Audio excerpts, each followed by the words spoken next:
All right, here we are at 12.15. I'm Chris, and we did have a little audio bug where we weren't able to publish the first version of this recording, so my friend Jason and I are doing this a second time. Yeah, we're back using the same jokes, such as patch 12.15. We've got the Monster Trainer skins, which is basically fake Pokemon.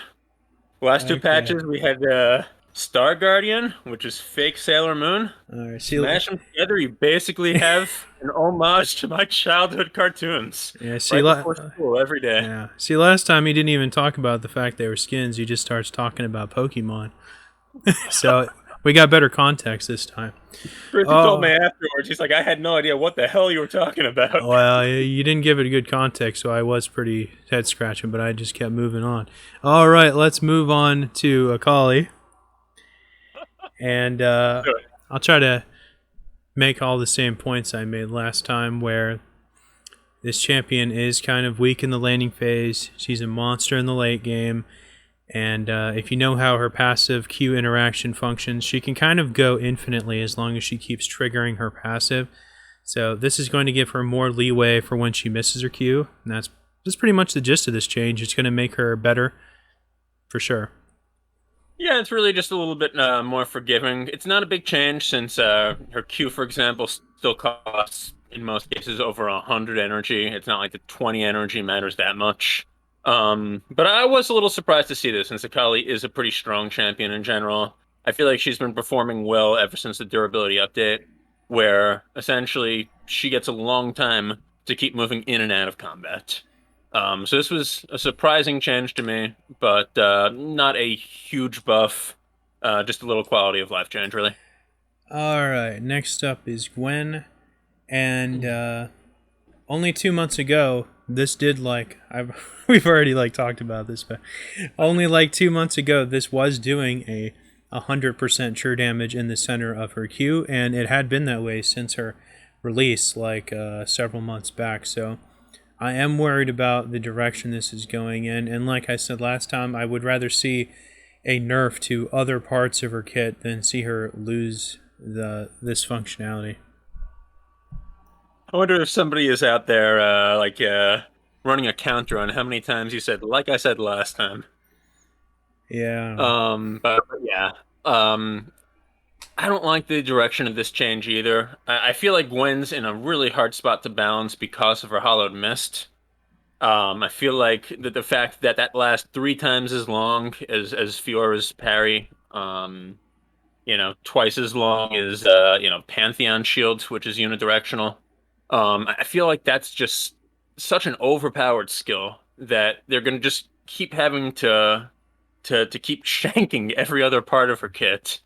I don't like the direction they were going in here. I feel like you should be rewarded for hitting the center of Snip Snip. I would love to see it be 100% again.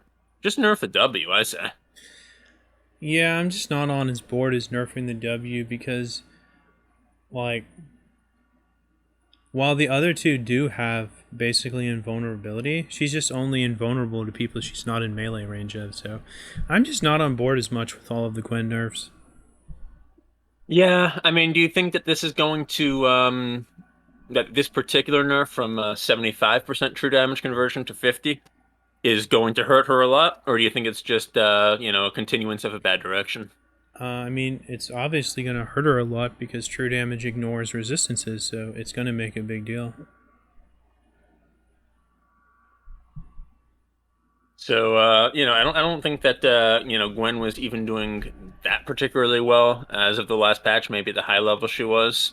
There are definitely times I see her go off in the early game.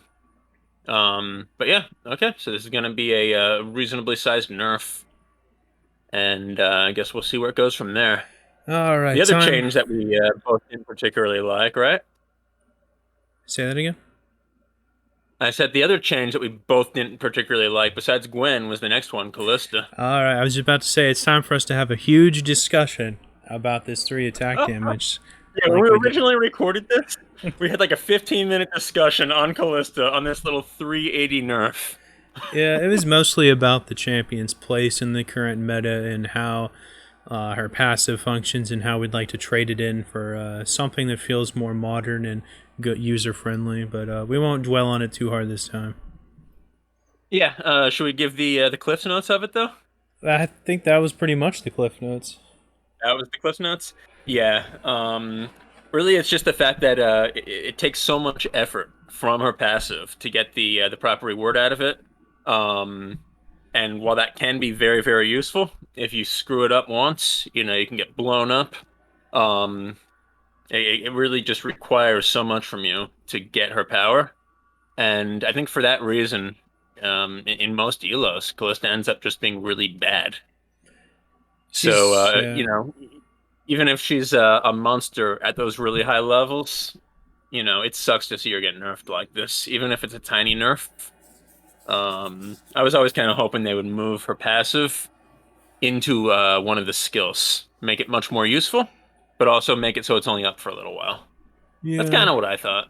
I think she's definitely one of those like 10 or 15 champs that needs a lot of extra play time to get used to her goofiness. Totally agree with you on that point. So yeah, Callista, minus 3 AD, even worse than she was last patch. Yeah, you just never see people play her either. Alright, let's move on to Kennen. And we had like a similarly kind of long discussion with this. Now I was talking about how I thought he was going to get reworked in the next 2 years or something, and how this is a bigger buff Oh, than it yes. looks. And yeah, Yep. So just to reset on this, we have the electrical surge cooldown is reduced and base damage is increased by a little bit, and then the slicing maelstrom higher AP ratio every tick, 20 to 22 and a half. And like you were saying, Chrissy, if you can hit the stun, you're gonna get all 5 ticks of the maelstrom off. So that can actually be an extra 12% AP, which is pretty nice. yeah, it's not hard to do either. Right, that's fair.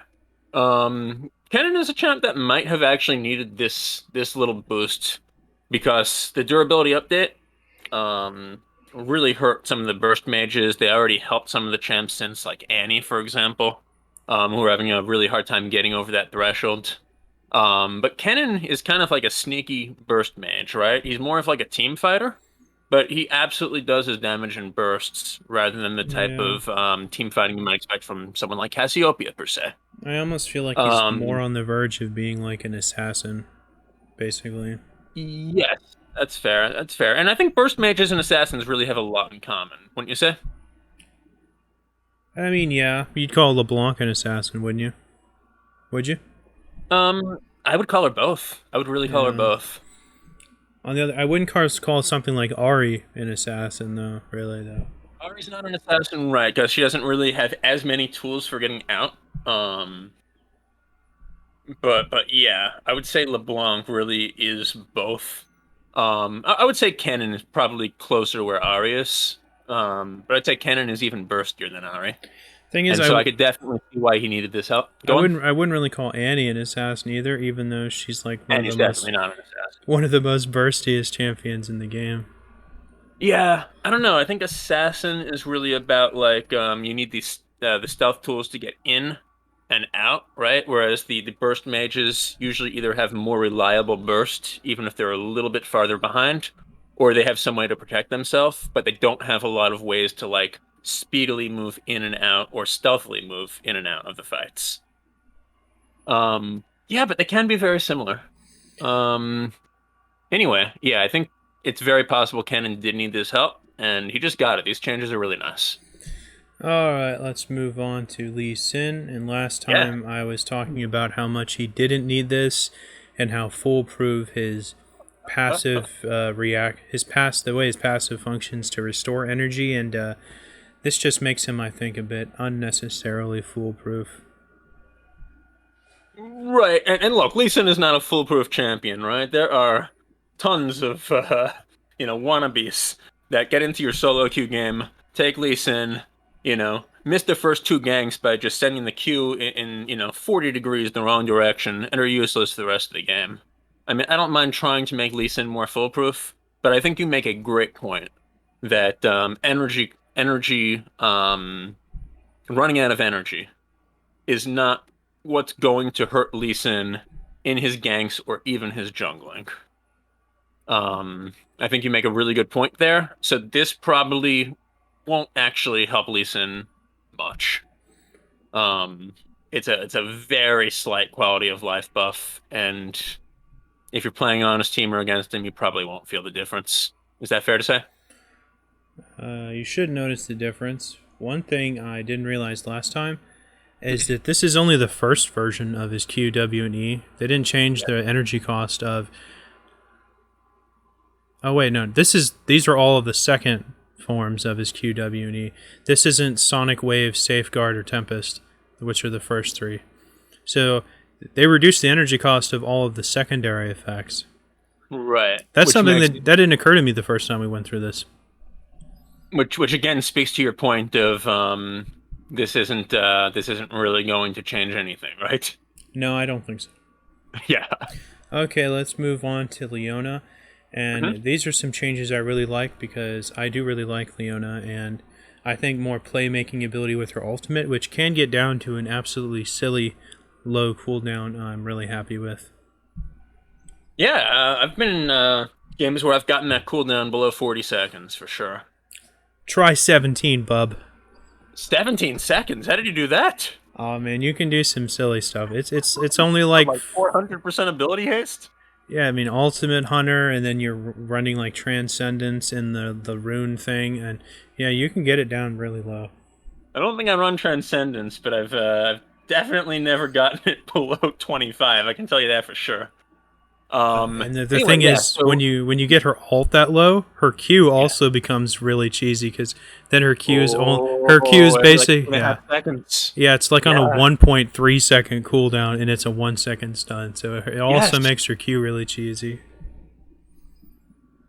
And then you're basically never going to get away from her because her E is also really low. Oh, that's absolutely crazy. Now, can you be tanky with a build like that though?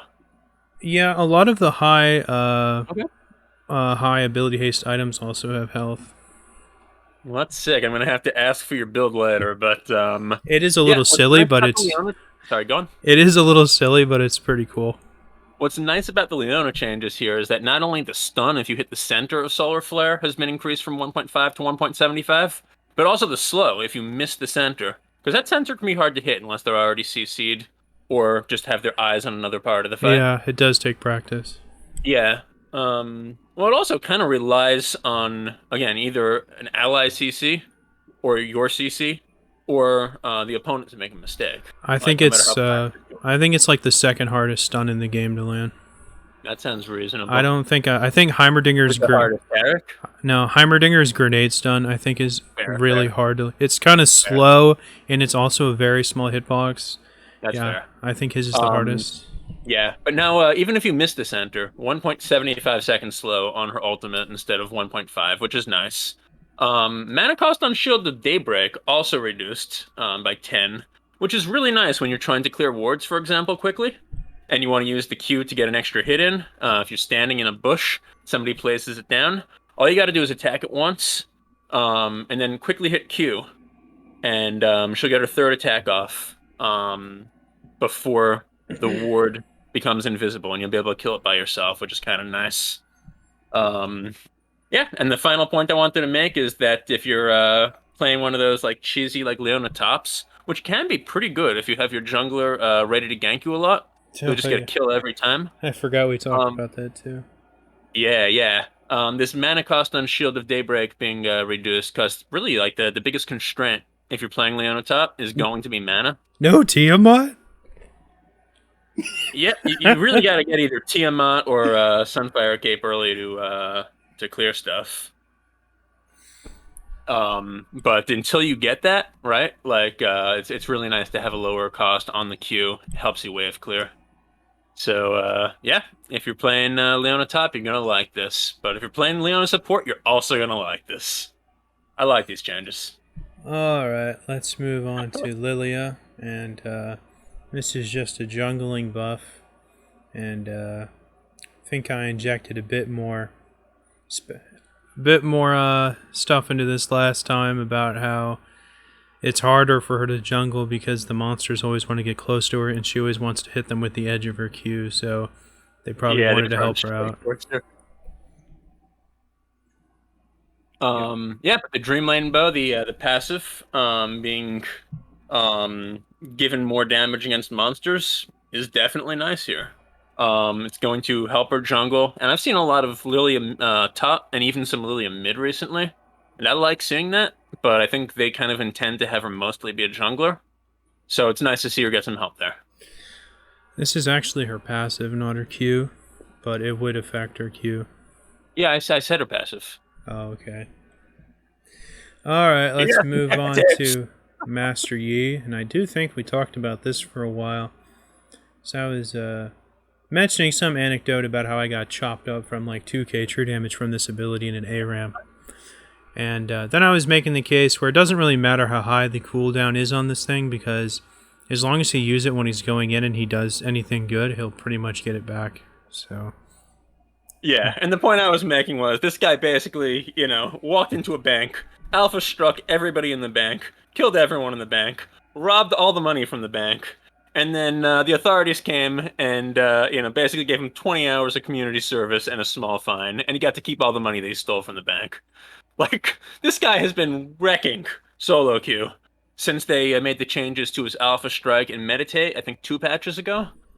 And it's incredible to me to not see either of those abilities at least partially reverted. yeah, Um, I don't think he ever stopped being a pub stomper for like the last since his mini rework where he got his new model. yeah, I mean he always had like the pub stomping ways, but now he actually like even if you're fairly good, like unless it's like an organized team with a lot of CC against him or something, or you're talking like Master Plus, like this guy's just wrecking everywhere. This guy's wrecking gold, platinum, diamond. I mean it's insane. The plays that he's so impossible to stop once he gets a couple kills. If he has a good team around him, if he has any type of support around him, That's like he's right. probably the number one champ I want to see on my team in league right now. Mm, It's insane. my standards are a bit higher than that, but as we said last time, yeah, when one of Well, my if you're an E player, you're still degenerate, of course, but yeah, when one of my guys is hovering this, and uh-huh. I don't want to ban it because then I'll have to play with Team of Jungle. I will always bust out like Lulu, Zillion, mid stuff like that to help him out. Absolutely. Yeah, get a Yumi with him, get a Lulu with him, get a Morgana with him to stop the CC coming in. It's insane. He can just protect himself so much more easily now with the fact that he can pop out somewhere else that you expect with the Alpha Strike, and the fact that after a kill, he only needs to wait like 1 second for his next meditate, and he's probably Alpha Striking during that second. It's Yeah, insane. don't forget Dustblade. Yeah, yeah. If you get to kill with Dustblade, you can't even like see him during that second. I know Man, it's insane. it is So getting a yeah, little they're like too cheesy. they're nerfing Lucha style very, very slightly by increasing the cooldown by a few seconds as he ranks it up. But like that's nothing. This isn't going to touch him. He's still going to be an absolute menace until they do something about his Q or his W, um, or do something like reduce his base AD or something. All This right. guy's gonna be a menace. Keep playing him to climb in the ranks. He's great. Yeah. Somehow we ended up talking about that for the same amount of time. Okay, let's move on to Kiana. And yeah, this is just gonna hurt all of her abilities sort of, because this is her Nashor's Tooth that applies to her autos and all of her abilities. So I definitely still say what I said last time, where I think she has huge overkill potential. So I don't think this is actually gonna hurt her too much. Yeah, this is one where we really disagreed. I feel like she's actually one of the worst champions in the game. I know that I do not hold the majority opinion there, but I feel like she really has such a not only a fairly high skill requirement, but also just so many different ways to counter her. Anything with reliable CC or just a correct positioning of the enemies, and she's gonna get blown up. So the 45% to 30% bonus AD ratio on the passive not only is a fairly significant nerf if you just kind of run the numbers, but I felt like she didn't need to be nerfed in the first place. That was my opinion. Yeah. All right. let's move on to Rammus, which I feel the opposite about. And I'm very happy to see all of these extra tweaks to his ultimate to increase his like catch potential and make him just fly off of the screen. You can't even you won't even be able to, you shouldn't even be able to see him where he starts from with these figures. If he comes and lands on you, you won't even be able to see where he started from. This is such a big buff. Yeah. So basically, the cooldown until level 16 is going to be lower on his ult, and the scaling with his speed, the distance that he can fly when you use the ult, based on his movement speed, it'll scale further, which means he can fly further. And that's really cool. I love this change as well. I think Rammus has been in a tough spot for a little while, and increasing his playmaking in this way is just so cool to see. I hope we see more Rammus on this patch. I love it. Alright, next up is my boy Shen. And I'm pretty much just going to echo the sentiments of our first time we went through this video, where I just don't think this is... He doesn't need this at all. This merely makes his taunt less punishing to miss, and I think that's like a healthy part of his kit. So, this is good, but unnecessary. Yeah, if you've never played Shen, he has some of the most like insano high energy costs on his abilities. And so really 5 or 10 energy restore isn't going to make a big difference. When some of his abilities cost like 150 energy to activate. I also like to note that he's the only energy user whose energy pool is 400 instead of 200. Exactly. When you have insano energy costs like that, you can't have a 200 energy pool. Well, I feel like it's kind of relative. I don't know why they made this change where they could just scale his cost to match half the size of a pool. I'm not sure what the point of that was. I'm sure there's some reason, but all of it's relative. If you double the size of his pool, you double his energy cost, and you half the pool, and he'll still function exactly the same. Is if his energy regeneration is the same as the other champs. They're basically saying, we don't want you to be able to constantly use your abilities every 15 or 20 seconds or whatever it is. You might actually, Bert, I believe the energy regen on every energy champion is the same. Yeah, that's the only reason that I can think that that I would design it like that. It's like 25 per 5, I want to say. Would be that I'd kind of want to be saying to a Shen player, if you want to use it, all your abilities like twice in a row on cooldown, you can do that, but then you have to wait a long time before you use it again. Yeah. So I agree with you, though. This isn't going to be a big change. It's just less punishing if he misses his taunt.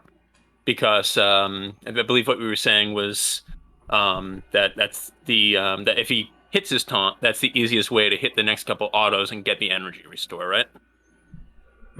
Hitting people with your empowered Q and just landing the taunt, both of them restore energy.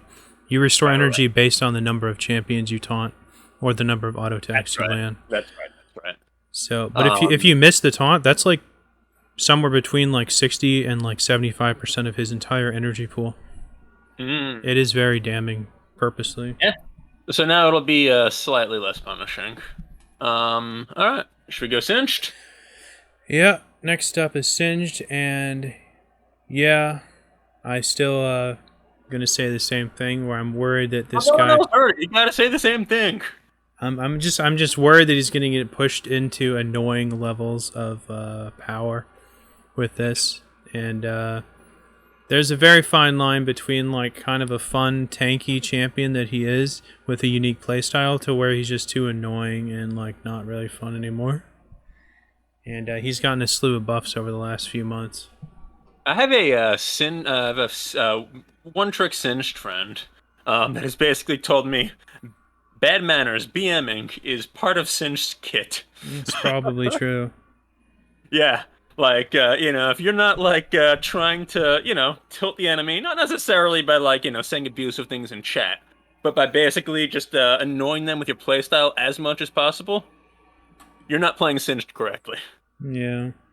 It's kind of my point. Yeah. No, I was kind of piggybacking on your point, yeah.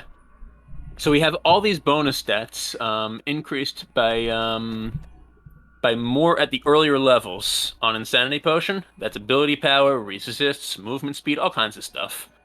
Um, Making his landing phase a little less punishing. And then we also have the passive. You can trigger it more often.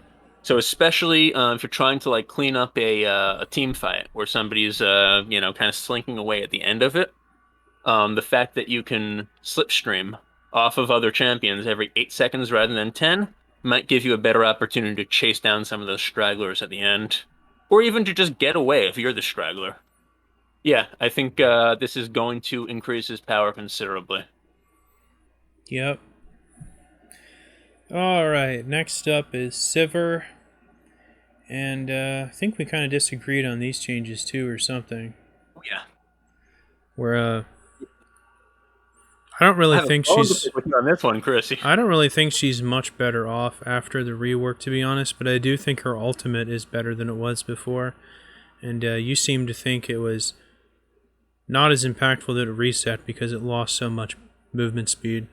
Right, I think they have to the amount of movement speed that you get, and not only that, they're increasing the cooldown now. But the fact that it's half of the movement speed makes it much harder to actually either A, use it to get away, or B, use it to catch up to someone, get the kill to trigger the reset city on it. I think it's much worse than it used to be. Yeah, but Um, anything at least 20 is like a lot, and I know it was like 40 or 60. yeah, But half of a lot is still a lot. Anything at least 20 is like pretty good. I've seen That's my take champions. on it.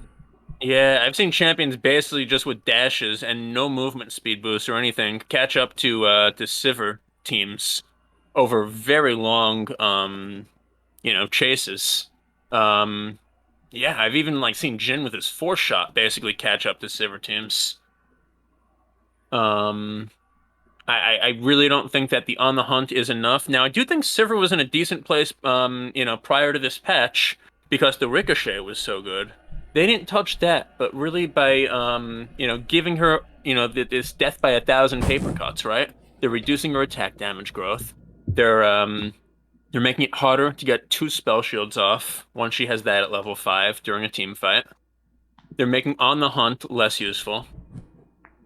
Yeah, she can still get in, use her spell shield once to protect herself, and do a lot of AoE damage with ricochet from short range. But I think that they're pushing her into such a narrow niche, as this short range AoE ADC team fighter, that really there are just so many ADCs that can do most of what she's doing better. MF for just raw AoE, Jinx for AoE at a distance, Aphelios for being able to do the AoE with a flamethrower, as well as do a lot of other things, like actually CC people. I just think Sivir is being pushed into such a narrow niche that she's only going to be useful in, I don't know, 3% of team comps. I think these nerfs are probably unnecessary, personally, I and think so that's why I too. felt. Yeah. I think her ability to affect team fights isn't anywhere near as great as a lot of the others. But you didn't think she was even that great on 14 either. I think immediately when she was reworked, I didn't think it would make her too strong, and I thought before she was reworked that she wasn't overly strong. I think she's just more utilitarian, kind of like Ashe, than, She's just kind of a relic of, the old days, Yeah. I mean, I guess I kind of like the direction they went with their kid. I just don't think there's enough power in it right now. Yeah.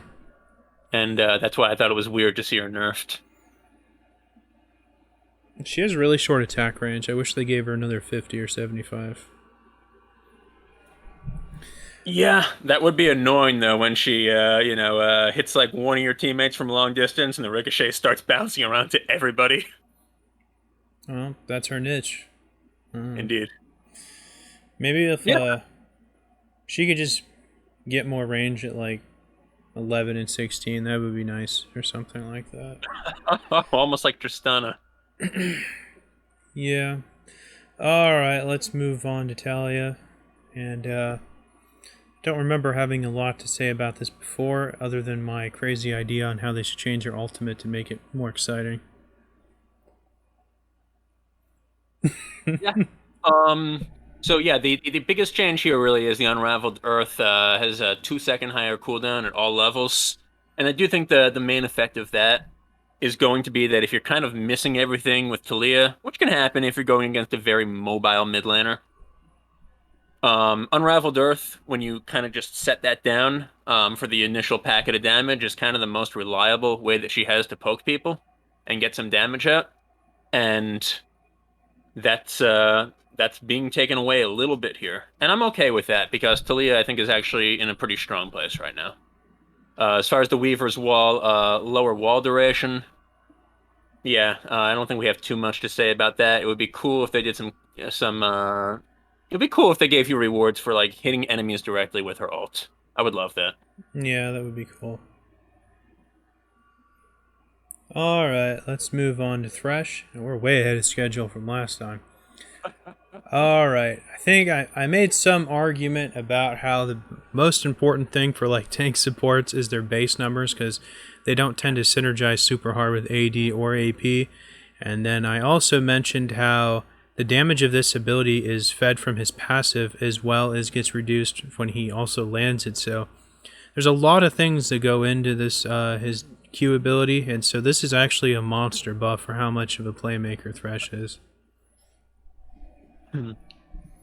Yeah, we have lower cooldown, and like you were saying, the higher base damage is a nice thing, especially for a champ like Thresh, who doesn't build really any AD, AP ever. If you are building AD on Thresh, you're an idiot. And don't get me wrong, I've seen people do it. But yeah, I think Thresh is really one of the most well-designed champs in League of Legends. Ever since he came out, he's been on the nerf or buff lists so few times, and I think that's just because he's so well-designed, he's so well-balanced. The utility that he brings to the game will always be useful without occasionally being ridiculous, like some of the other champs' utilities are based on the meta. I think Thresh is just really well-designed. And yeah, for the last couple seasons, he maybe has been like slightly on the weak side, so I'm happy to see him get these small buffs on Death Sentence. Yeah, you tend to max Flay first on him, so it's an ability that does 100 damage at rank 1 is kind of uncommon in League of Legends, so that's really nice for him. That's true. And yeah, these changes don't encourage you anymore to rank Q any further, because it's the same flat increase of damage and the same flat decrease of cooldown at all levels. Yep. Alright, who's next? Okay, down to Zed. Zed. And yeah, I'll just say the same thing, I guess, where these changes merely let him do what people already thought he was able to do, including me. I actually thought that they fixed this several years ago and made his ability to mimic stuff global. What I think it was, he could swap back to any of his shadows from a global range, but I guess he wasn't able to mimic his abilities from a global range. But I really don't... This isn't going to change... I don't think it'll change anything, because people already know that they should be respecting the location of his shadows regardless. Yeah, so when you're talking about the ability mimics range going from 2000 to global, you don't think that'll change a lot. And I agree with that. I mean, there are definitely times where I've seen him get out of 2000 range with, let's say, a movement speed item, in addition to his dashes. I've definitely seen him use stuff from very long range, and now he can use it at even longer range. But I think that Shadow Slash is going to be a fairly big buff, right? Energy cost reduced from 50 to 40? Yeah, I mean, Zed functions a little differently than all of the other energy users, where he doesn't have... Because he's the... Actually, well, Kali is different too, because she can just keep on going and going and going with like Q passive, Q passive. Zed's method of restoring energy is linked to slashing people with Shadow Slash, and that reduces the cooldown of his Living Shadow, and then he only restores energy if the same person gets hit by his primary ability and a mimicked ability. And that's just nowhere near as like powerful or consistent of a resource tool as the other 4 energy champions. So this is definitely a big deal for him, but he's never going to be on the order of magnitude as spammy as the other ones, and rightfully so. Right. Shadow Slash is a fairly spammy ability with a 3-second cooldown at max rank, though. So being able to use it more, especially with the lower energy cost to make sure you don't run out of resources, is pretty nice. I also just, I guess we spent longer on the last time we tried doing this video, but I just want to quickly give the old Rito designers their flowers for Zed, because I think he's also one of those champions that was designed, I believe, season 3 or the end of 2, that that really has been an interesting, fun, well-designed, fair, and just very well designed and balanced champ that's fit into League, really since he came out, almost 10 years running, and I think that's really cool. Yeah, season 3 or 4. Yeah. Okay, next up we got items. Yeah, next up a couple items, and they nerfed Divine Sunderer again, and I am starting to get a bit disappointed because I run this on like a lot of people. It's good on so many people. Yeah, it's starting to get a bit of a bummer. So I'm not really for any more nerfs to this item. I think it was strong, maybe it was too strong. Now I think it's in a good place again, and I don't want to see it continue to get nerfed anymore. Yeah, I mean, it does so many different things, that Spellblade passive, right? It deals damage. It deals damage based on max health. It heals you. It wrecks turrets, obviously. And then I also want to kind of give a shout out to my friend, I think it was Tyler, who had pointed out that the armor and magic penetration is another thing that this item brings that a lot of the other tank or fighter items don't, that really kind of pushed this over the top and have put it in such a powerful place. I think that was a good point. And I wonder whether they're going to change the penetration passive on the mythic passive to something else to finally get this item in a place where it won't be overpowered, because they keep having to nerf it. Yeah, I could see them changing it to something else, but I don't think the item is overpowered right now. Maybe not right now, but it definitely was for a while, and they keep nerfing it, and it keeps getting used. That's a good thing. It's putting up pretty good win rates as well, if I'm not mistaken. I'd say it's probably more popular than Stridebreaker, but not as popular as Goredrinker, the other 2 in its class. 4 if you include Trinity Force as a fighter mythic, or legend mythic too. Definitely more popular than Triforce. Yeah. I'd say only Goredrinker is more popular than Divine Sunderer. I would even say I've seen more of this than Goredrinker, but it is close. Do you think that a change in the meta could end up hurting this item a lot? Do you think that basically, do you think that it was just overtuned, or do you think it was kind of benefiting from the meta and the types of champs that were being played top? I don't really think it has anything to do with the meta. I think it's the fact that the stats that it gives, health, a lot of health, and a decent amount of damage, 40 or something, on the champions that want those things, it gave power, the type of utility those champions never had access to for the most part. Like Poppy never had like shred or heals and stuff like that, and a lot of champions that take this never had access to health, shred, or heals. So I think it's more about what it gives people that would have never otherwise had access to it. It's almost like it gives you like the necessity in the passive and the luxury in the stats. I think I think that's a good call. There could be some shakeup of the meta, and I think a lot of champions would still want to take this if it still is doing the same thing. Okay. Yeah, I would probably agree with you on that. But I think it's an interesting question to examine. Okay, let's move on to the Quicksilver items, where we had some crazy discussion about GAs and hourglasses and how everyone should be able to buy all of them. We did. Yeah. And basically, now no one will ever hear it. Yeah, I mean, I said at the end that I just wanted these two items to be cheaper because they don't give great stats, and I'm sticking to that. Yeah, I still think it's weird for you to want them to be made cheaper since this is usually a fifth or sixth item anyway.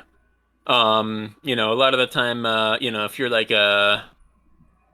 if you're an ADC or a fighter that's building the QSS into one of these things, you're gonna buy the QSS early, for the reliable CC that you want to get out of, something like a Malzahar ult or a Mordekaiser ult. And then you're going to sit on it until you have four or five or six items, including the QSS, and then you're going to build it up into the Sylvanmere Dawn. Yeah, these are just kind of extra magic resist on both items, and whatever extra little utility they give you on their active, aside from the CC cleanse. So either the movement speed or the slow resist and tenacity have all been bumped up by a little bit. I don't think this is going to make a huge change to when you want to upgrade these items. I don't think it's going to make any change to who's going to want to buy it or when. It just makes the items a little bit better. I just really wish that they had a mage QSS item for the QSS to build into. Kind of regardless of all the stuff we were talking about with the GA and the Hourglass. It feels so bad to go against someone with reliable CC mid and buy the QSS because you have to. Because there's nothing you can ever build it to. Yeah, I'm really stubborn. I just wouldn't buy it. Yeah, I think in a lot of cases that's the correct answer, right? Rather than buying it, once you have one or two full items and then selling it once you have four.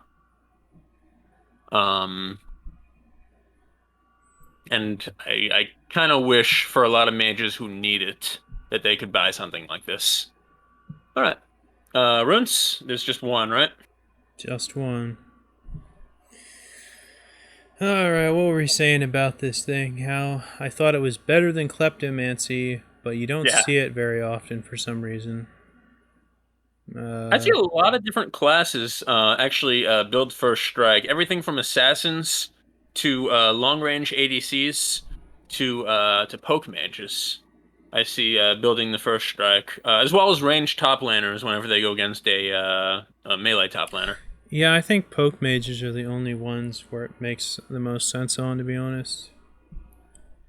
Yeah, I mean, it really comes down to the numbers. I think we were both saying it usually would not necessarily compare well to something like Electrocute or Airy in most cases. Plus, obviously, you need to build the other inspiration runes, which don't work as well for a lot of champs that are going to want this. So it's weird to see it being reduced, especially when they had the nice round number at 10% bonus damage and they have to knock it down to 9. You think it was being played too much, or you think it was winning too much? I Well, guess you're saying that you haven't seen it played much, right? no, damage-wise, it functions exactly like Press the Attack, which is 8 to 12 based on level, and they both do the same thing. They give you bonus damage towards the target that you triggered it on. Press the Attack functions the same way as First Strike does, except it has a lower end and a higher end, so... Isn't press the attack for your whole team, or am I thinking of a different precision rune? I don't remember if it's just for you, if it's for your whole team. Pretty sure the press the attack is that champion takes more damage from all sources. You might be right. But on the other hand, you have to hit him 3 times to trigger it. Yeah. So I would really compare it more to kind of direct damage from something like Airy or Electrocute is a 3-hit, but it's at least direct damage just from you. Anyway, I'm a little bit surprised to see this reduced. I don't think that gold runes are necessarily that great in League, since so many games do go to the point where you have 6 items. Unless, again, you're playing in the pro scene and you can coordinate a win within 21 minutes consistently. I think games tend to be a lot shorter in the modern era, Oh, definitely shorter than 80 minutes to dream, yeah. But I find that more of my games than not go into the mid to high 30 minutes. Unless one team is just really bad. And then, some of them will be over in 20 or 25 if one team is really gelling. But yeah, I mean the gold runes get less and less effective as the games get longer. So, Well, that's probably why they gave it a damage component so it could stay relevant. and I think that was a really good idea. But they're chipping away at that now. I hope it doesn't go any lower than 9. Yep. All right, that's it for 12.15. And next up, in a couple weeks, we'll have the Udyr rework that I'm looking very forward to talking to. And we have a third person lined up to do the review with us, which I'm very excited to have another person to talk to along with Jason. He'll be here too. And yeah, that Udyr rework is something crazy, let me tell you. It looks real fun. I like it a lot. It looks really cool. I'm looking forward to talking through it with you and seeing how they did with the numbers. All right. We'll see you next time.